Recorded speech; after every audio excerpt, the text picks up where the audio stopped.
Hey Recording. everybody, how you doing? Welcome to the Root Health Podcast. And me and Jay Gordy, we're just here talking about, well, Jay, why don't you explain what we were talking about? Because that's So for your wheelhouse. yeah, no, absolutely. We check in with each other and just ask about our own lives and health regimens. You asked me if I was still.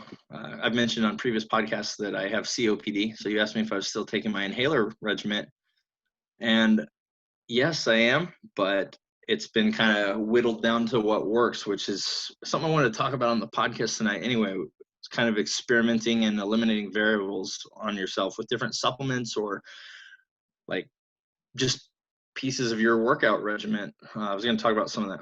Well, I think that's very interesting too, because I mean, I sent you that article that I wrote on the limitations of research. Yep. And the limitations of research, and I get into it anyways. We can get into that later, but I think that really does go with that because it's how do you apply research, both that's done by the scientific community, and I mean we really are trying to research our own programs all the time. Certainly. Whether you're doing it on a client, but it's actually better than anything to be doing the research on yourself from, just using a scientific method way of thinking. And I think that's what you're talking about here, because you can tell if something works. Now, you go back to the scientific community and say, hey, this worked for me. And they say, well, actually, we haven't proven that works. Well, that reminds me. Guess what? I did it. I experienced it. I'm telling you. Yeah, I know how to go about critically thinking about it, and it worked. Yeah. So. That reminds me of a conversation I had with my neurologist probably like a year ago. Just kind of talking to him about what helps with tension, and again with motor tics and things like that. Because I found sleep, exercise, and recently definitely found CBD helps, but I'll backtrack. In anti-inflammatories in general, I've always taken fish oils and tried to really. I don't consume many simple carbs and sugars and shit like that, but every now and then indulge. But anyway, I asked him. We were talking about different supplements to take, different medications even, which I'm opposed to. I don't take medications for those. I try to treat it as naturally as I can, just through meditation, exercise, diet, and CBD. Like I said, I've found help. But before I really started a CBD regimen, I asked the neurologist. I was like, "What are your thoughts on that?" And he's since it's not FDA approved, his go-to is always just like, well, there's no evidence that it helps, so I don't endorse it. But it's not research. That's why there's no evidence. There can't be any evidence on something that's not research. Exactly. So, I mean, that got me thinking. I was like, okay, well, you know what? I'm gonna try this on my own and see how it helps. And then I had tried CBD. I've worked with clients. I work with a lot of elderly and also just people who have had some chronic pain or injuries, and I've had clients for nerve damage or anything where inflammation is detrimental to their injury. I've had several clients try some CBD supplements and just rave about it. Say they haven't had anything that helps as the pain as well as this. So it got me thinking, and I've been, like I said, I had taken it sporadically, and I thought maybe, I noticed the difference when I took it, but not like a huge difference until I started taking a daily. It's a 500 milligram supplement. It builds up, doesn't it? It's What's kind of a compounding. That's how you have to take it. That's where you get the. I don't get it the first time, so when you run out, you actually have to compound it again. Yeah, which is how a lot of medications work too. Back to the pulmonology conversation. So I have a neurologist and a pulmonologist I see at the VA. Yeah. But my pulmonologist prescribed me before I was on a regimen of Spiriva and Symbicort both, and then I have albuterol inhalers. So I had 3 inhalers I was taking. 2 were daily. The albuterol was as needed, which I found I was just kind of falling into taking it daily. I'd take it before I took my other 2, just kind of out of habit, which Yeah. isn't really how you're supposed to use albuterol. But anyway, but I can never tell if they really worked because I'd been on the inhalers for years. Of course, there were other variables. I wasn't doing as much intensive cardiorespiratory training. Wasn't doing really much high intensity interval training at all. But anyway, so there are variables I won't go into all the variables I've whittled out, but over the last 3 months especially, I've really gotten to kind of dial in all the variables to find more specifically how each piece of my regimen works, like these distance runs versus sprint day versus even yoga and stretching, kettlebell workout day, strength training day, skills training is something I've been doing. But anyway, so but to keep it on subject, went back a few times to the pulmonologist. I went off the inhalers because I was curious to see if I'd see a big difference, and I didn't necessarily feel much of a difference. And even every year I take it's a pulmonary function test where they analyze my intake, oxygen intake, CO2 output, and among other things too, rate of respiration, how much CO2 is left in my lungs. So what is that? That basically a VO2? It's almost like a VO2 max test. But it's not. It's sitting. It's not it's resting. It's not an exercise induced test. I don't. Okay, so is that exercise induced? But are they measuring kind of the same thing? Like they use basically the same measuring tool? Essentially, yeah. Okay. And yeah, and they've got a little graph of what they want it to look like. I have a baseline where they give me, okay, that was a good test. Then I have to retake, do another like 2 or 3 like that. Sure. I'm pretty seasoned with them at this point. I've been doing them for 15 years or whatever. No, more than that. Wow, 17 years. But anyway, it's so we've deduced it down to. Sorry, we've concluded. I have about 70%. Getting tied up here. Yeah. We concluded I have about 70%. Reference for all of you out there. I got it. But I have about 70% usage of my lungs. So no significant improvement for years and years. And then I went off the medicine and still no regression. So it's about the same with that combination, the Spiriva and Symbicort. Yeah. Then they got me back on. I mean, there's just a slight drop off. He said ever so slight, nothing significant. So again, there's room for error in every test. So he kind of, we talked and I got rid of the Symbicort.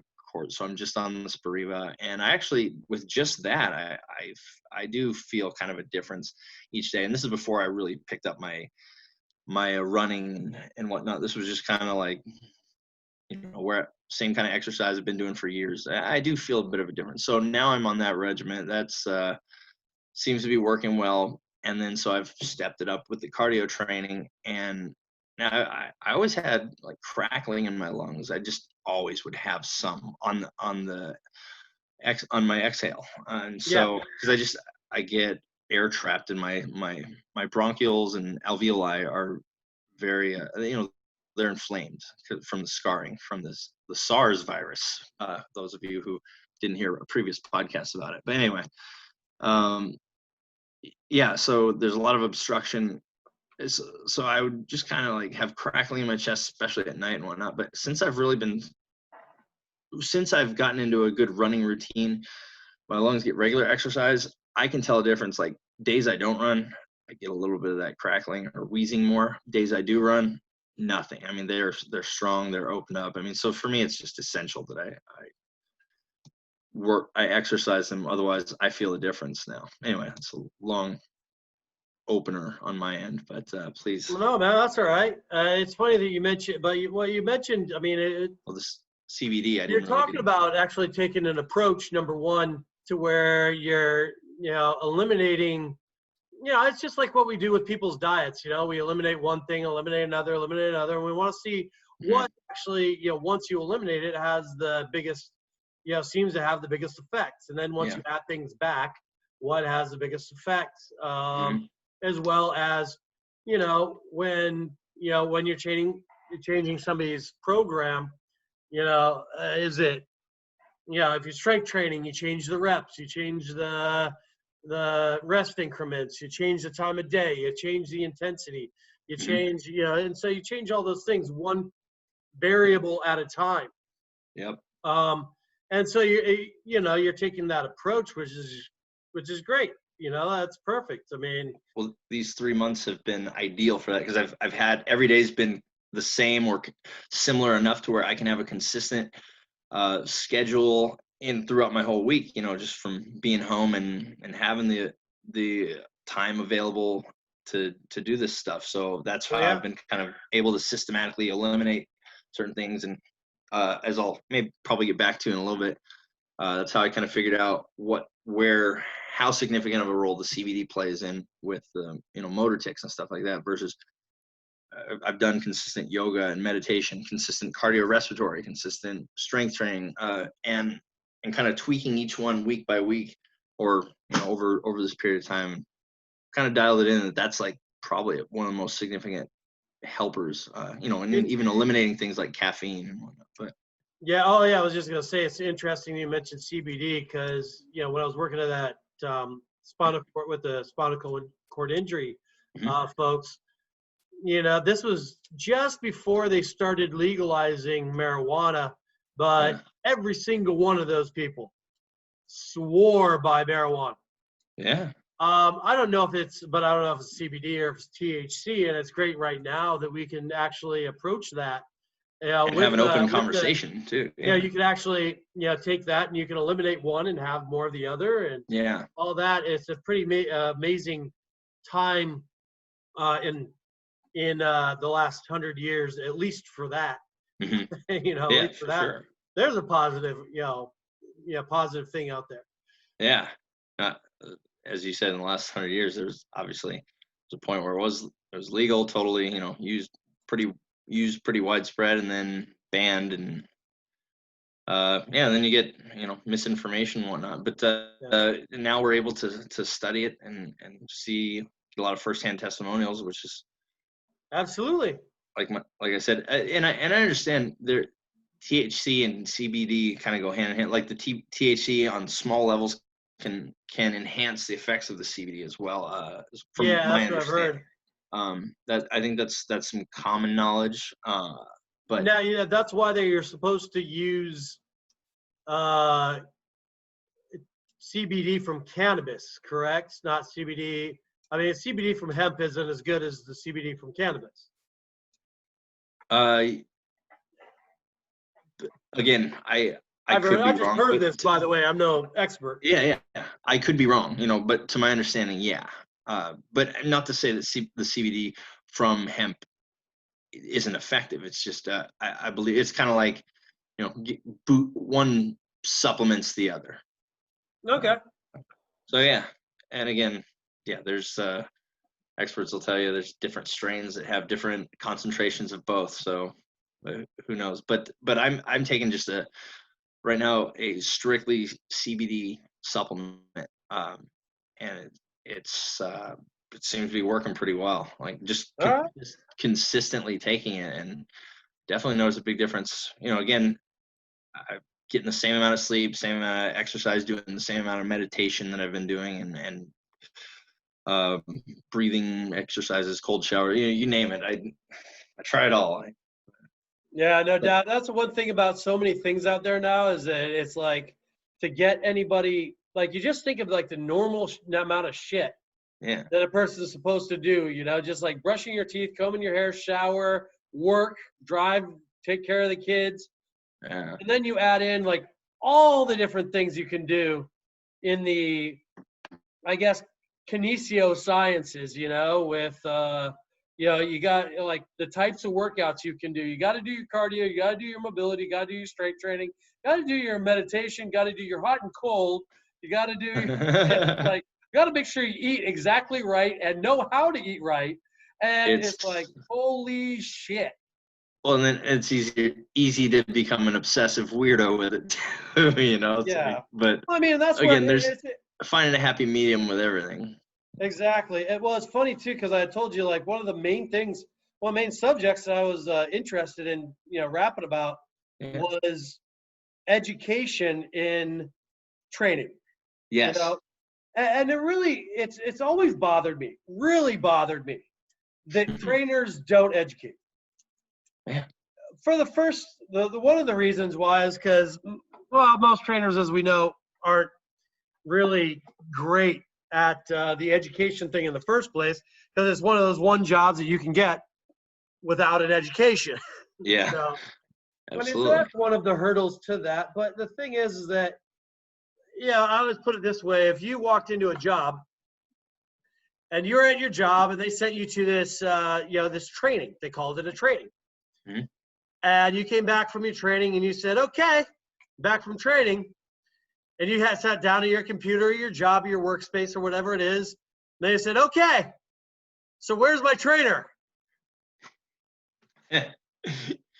Both you and the guy in the field who trained you would be fired. Yeah. But when it comes Oh. to for some reason the fitness field, it's completely opposite. You're supposed to be,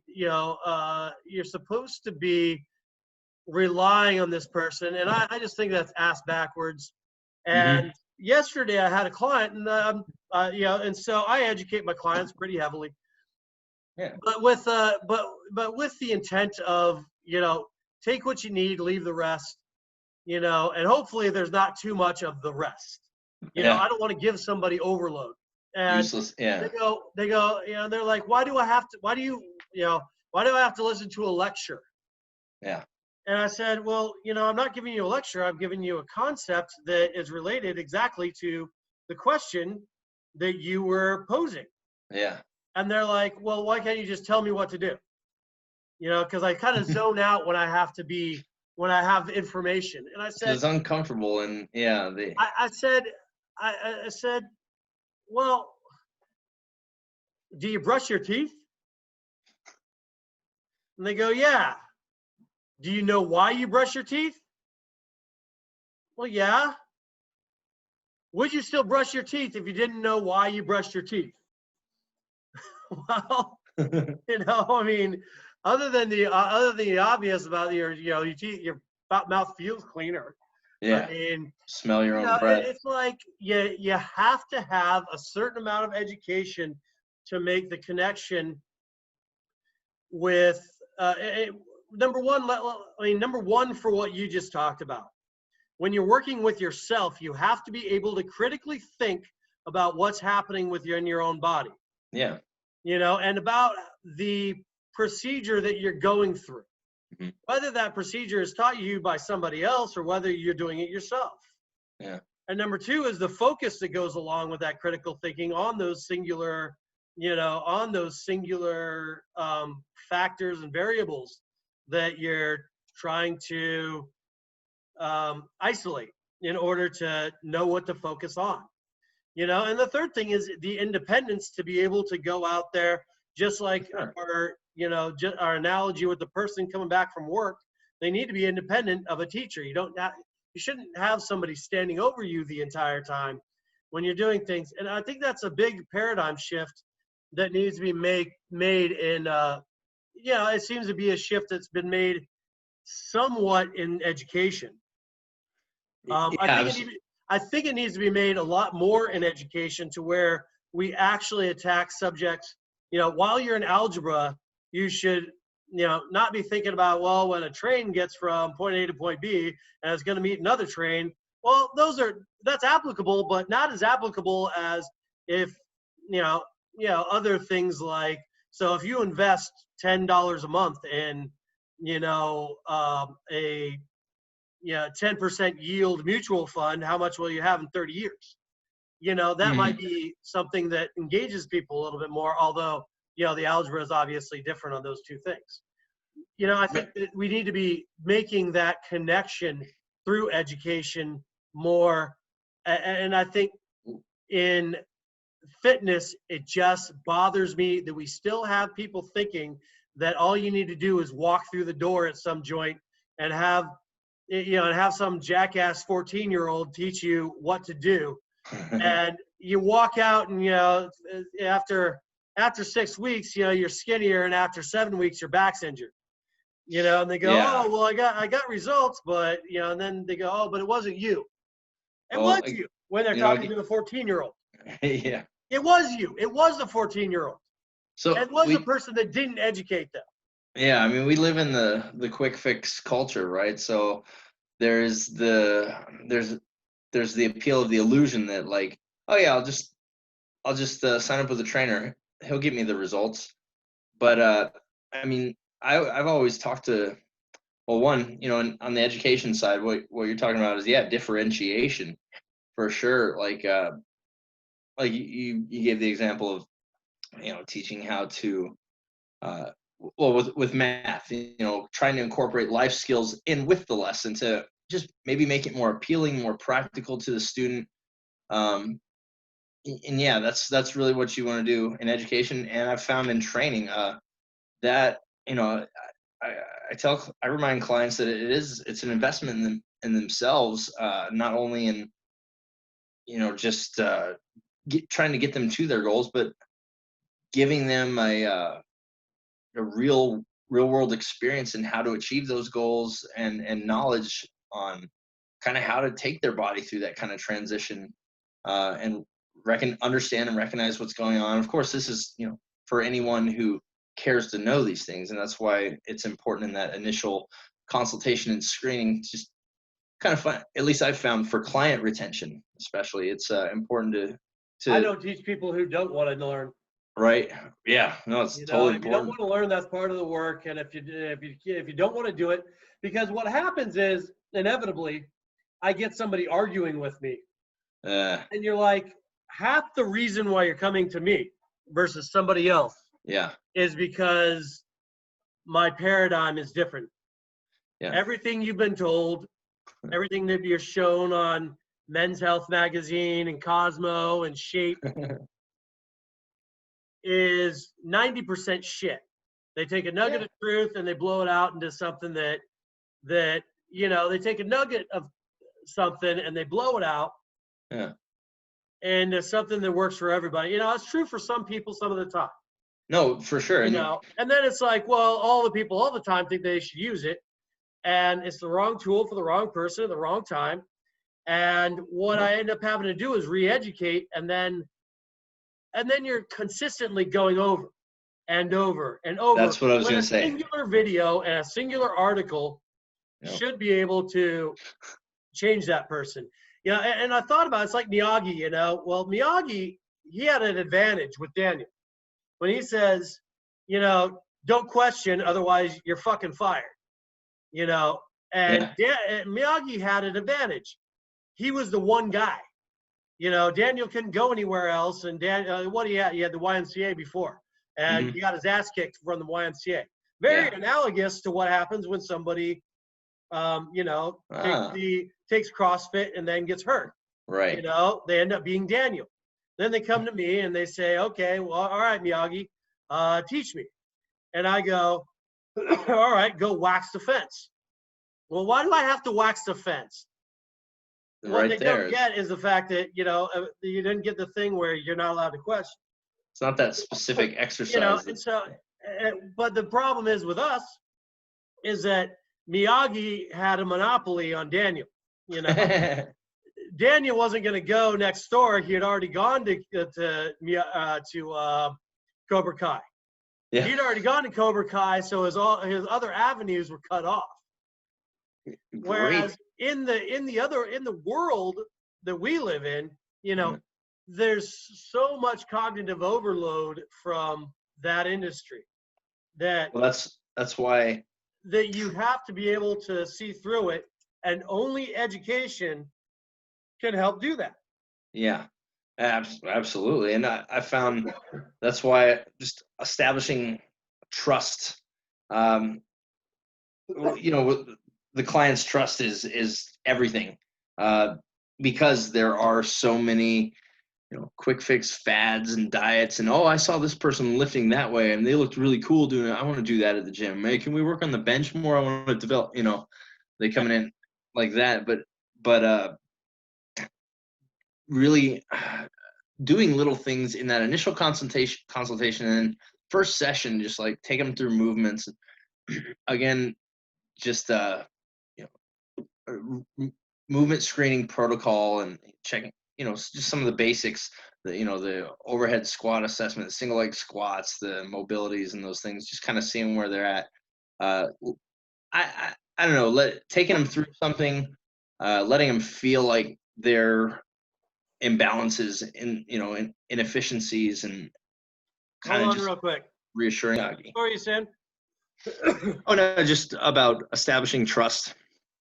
Well, establishing trust also in like, but when you're talking about like remote training and education and all that kind of stuff, I mean, if it's the difference between,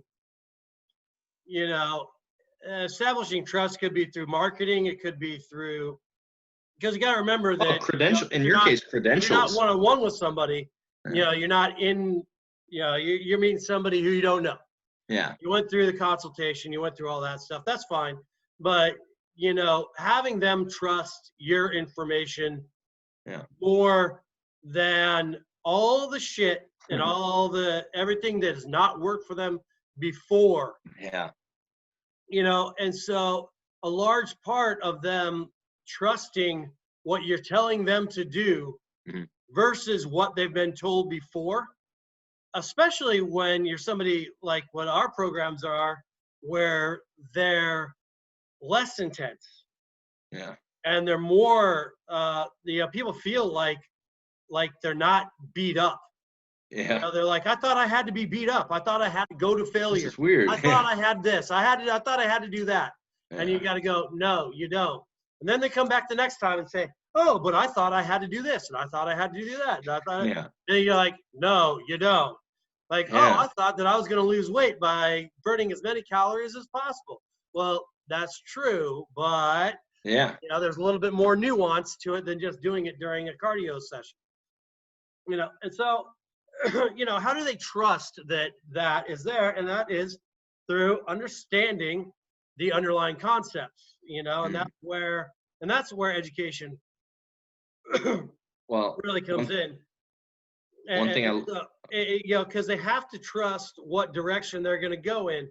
And I was talking to another guy today about like getting some, social media marketing going. And, he's like, you know what? Most of your digital media people out there suck. I said, oh, yeah. I was like, oh, really? And he says, yeah. And I said, well, how are you going to find somebody you trust? And he's like, well, look for these things. So he sent me a whole bunch of information, on, things to know, basically before you go in. And so I think that people, need to know that education is a part of the process. Absolutely. Yeah. That's always been my goal with people is when I start working with them is I like to get it helps get their buy-in too. If they're learning things, and that was something. All right, there we go. Sorry, folks, we had to take a slight break there. I had a little frog in my throat, I think from that wine I was drinking or something. But anyways, so you were saying, Jay. I was asking you if you found a pair of my old rancid Vibrams like in a box in your garage somewhere. If that's what was making you gag. Oh, no, that was not what was making me gag. I seriously think it was like a tickle that happened after I drank that wine or something. I don't know why. Well, anyways, like, yeah, what you were saying. What were you saying before that? Yeah, so one thing I like is that in the platform, well, one, you've got the credentials, to establish trust and whatnot, but yeah, there is that free. There's a lot of free information on the website that kind of helps people in their screening and decision making process. Just give them some initial information. But what I was saying just now is I try to educate every client and explain to them.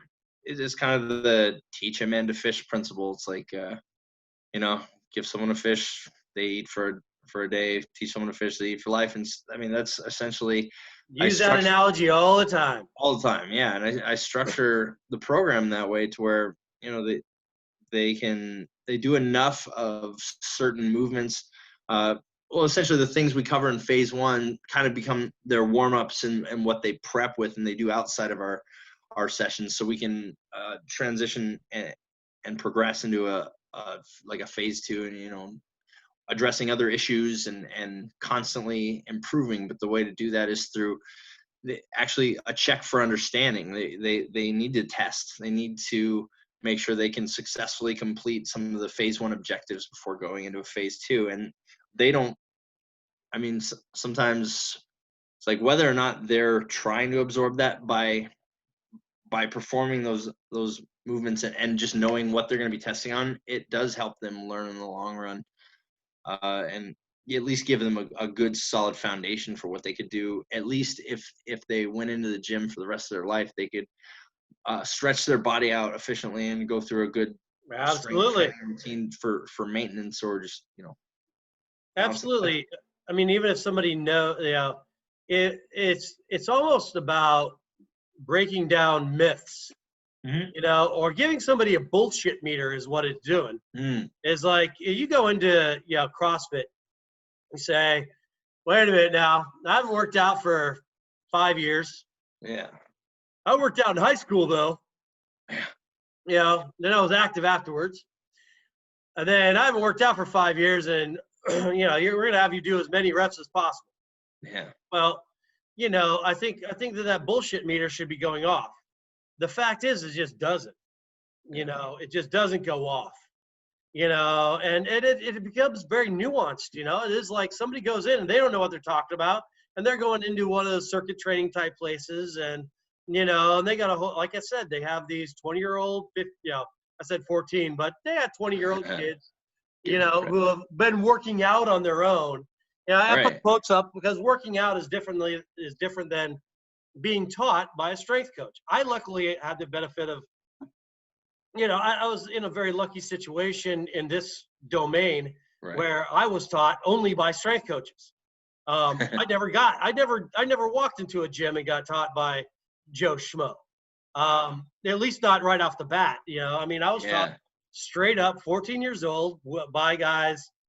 No, well, by high school coaches, but high school coaches that worked with the college coaches. Yeah. You know, and so, you know, the misinformation and the bullshit meter has always been there. You know, I like that you brought up misinformation, bullshit meter. That's kind of what I was going to say. When I was earlier in my career, when I first started, I kind of made the mistake a few times. You kind of relying too much on the information they give you.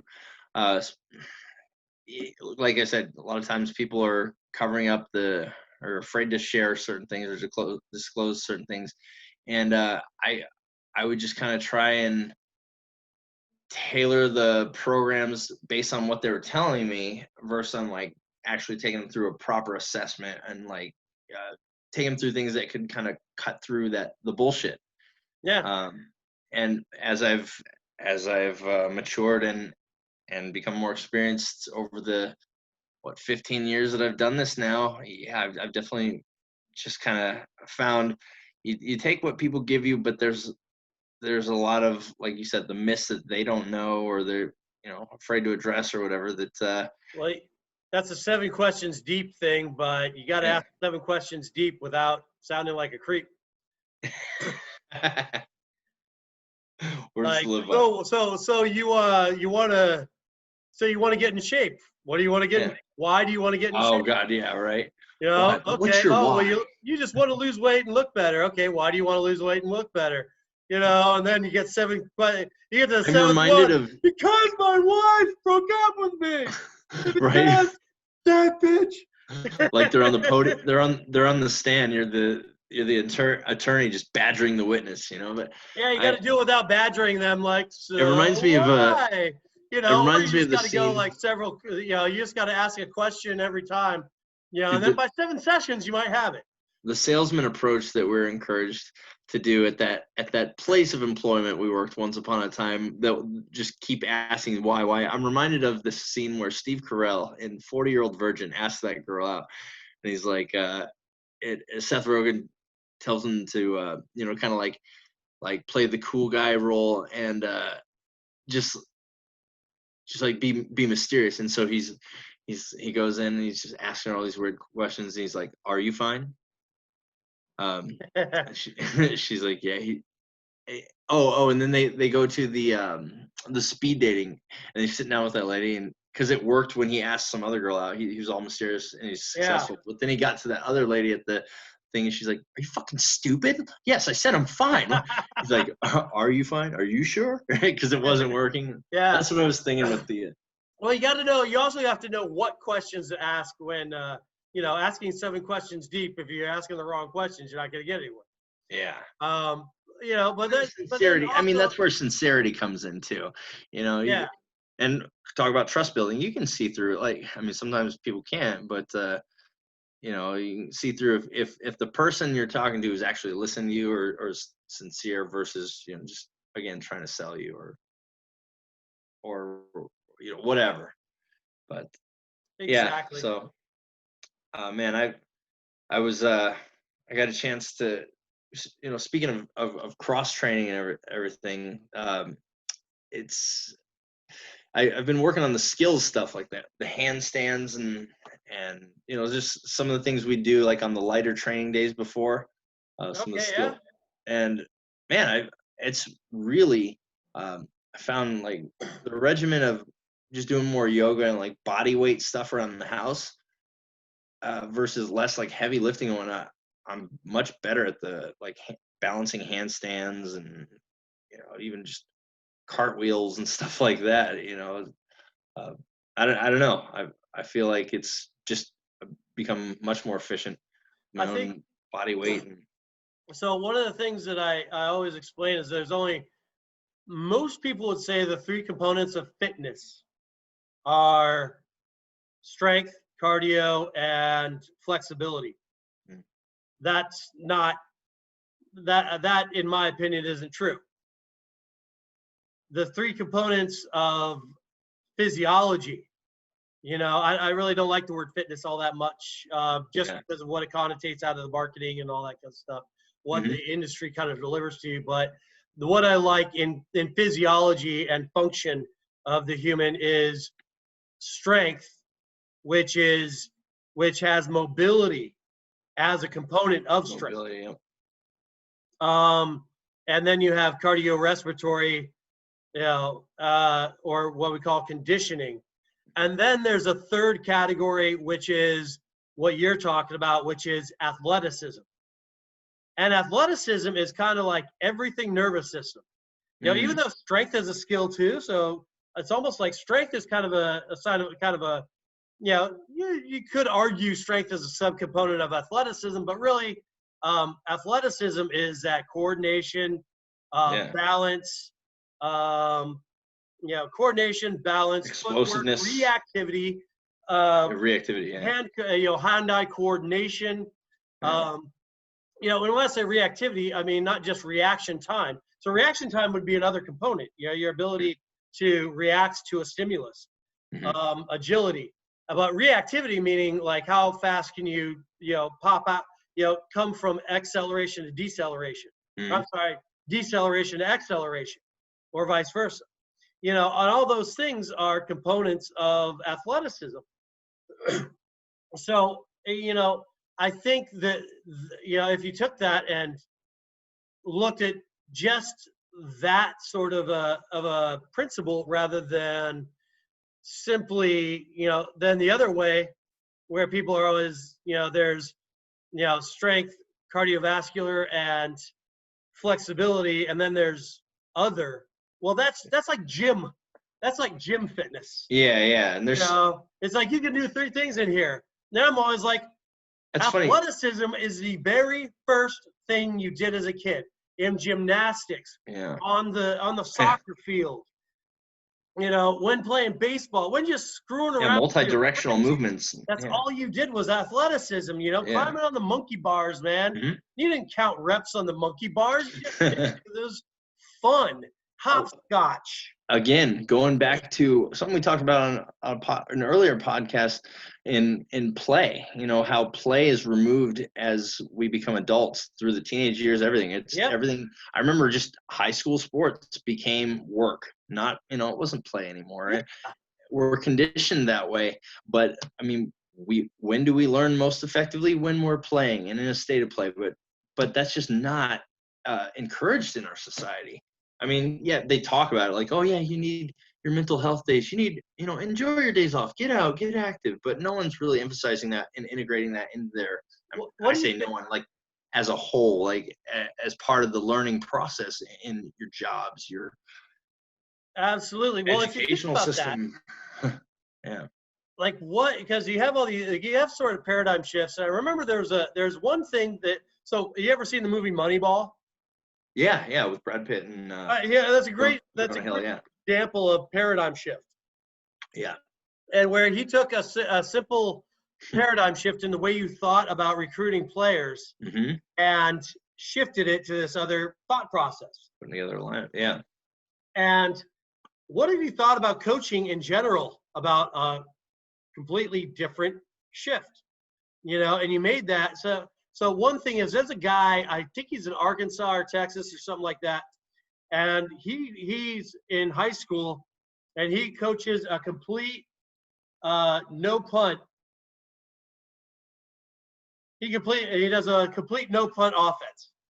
Hmm. He never punts, and he does that because he broke down, same way Brad Pitt did in Moneyball, and looked at the stats and said, if you just took like the yards that you gain from the amount of times that you should succeed if you don't punt, you might not succeed every time, but if you took you average like 3 what yards happens through the percentage of times that you will succeed, you'll end up swinging that shift way more than you would if you gain the yards from not punting, from punting. Sure.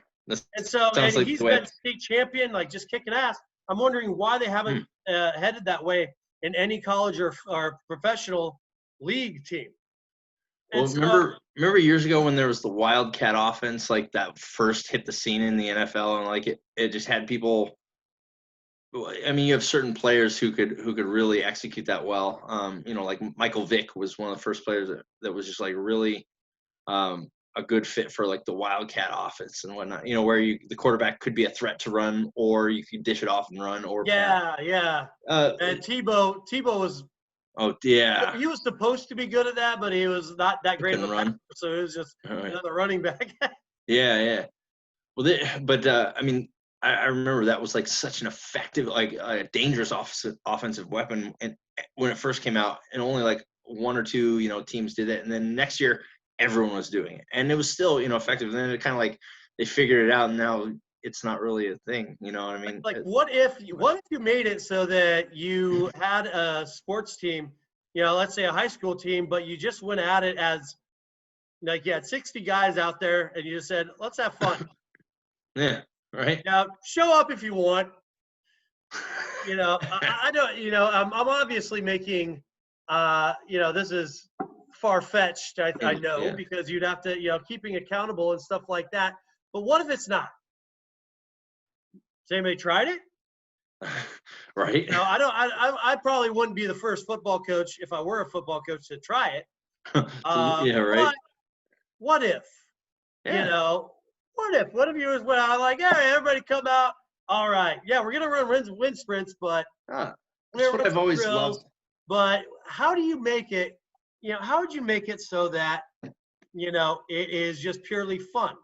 Man. One thing is you could take away the fear of failure. Yeah.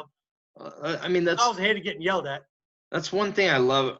That's just a mentality I've loved. Just apply it to anything over the years, but. It is just kind of like you talk about teaching people, like encouraging them to take what's practical for them, discard what's not, or what's useful, and discard what's useless to them or not as useful. That's the Bruce Lee way, It's like Yeah. adopt and adapt. But I've always loved that mentality for everything. I mean, people that go against the grain, not afraid to try new things. That kind of reminds me of a quote I heard this week that really stood out to me. I'm reading the David Goggins book, Can't Hurt Me. Yeah. I was about to order that one on Audible. Yeah, that's what I've been doing, is just listening to the audiobook. There's and there's extra bonus stuff on there, but it really good book, man. Very, very motivating story, and just, yeah, it's badass. But I mean, one of my favorite things is you get out from his book. I mean, well, just to give us a little rundown on real quick, he's a Navy SEAL and ultra marathon runner, ultra race runner, Yeah. triathlons, all kinds of stuff, world class. But he wasn't a gifted athlete, and he had learning disabilities growing up, where he struggled. I mean, getting into the military for him, passing the ASVAB, it's just a huge against the odds story, but he got through it with pure, just grit, determination, and work ethic and discipline. And he did it he's only like the 36th Black Navy SEAL they've had.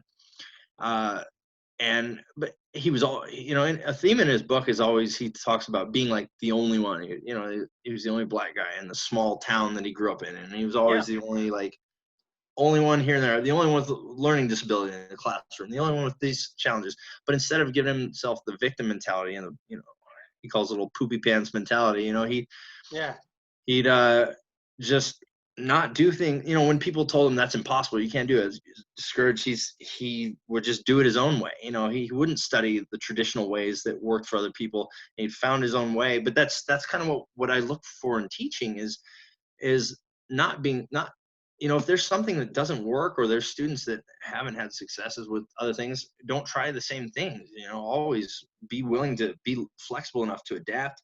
But this quote from the David Goggins book, I mean, just stands out. And it seems so obvious, but don't value the opinions of others until you consider the sources of those opinions.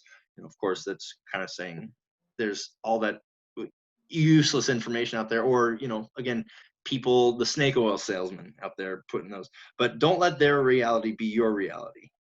Essentially, like, people don't accomplish things because they've told themselves they can't, or they've seen other people fail at those, so they're like, oh, well, that must be impossible. Or, they've experienced something and a certain way of doing it didn't work for them, so it turned them on, they're never going to try it again.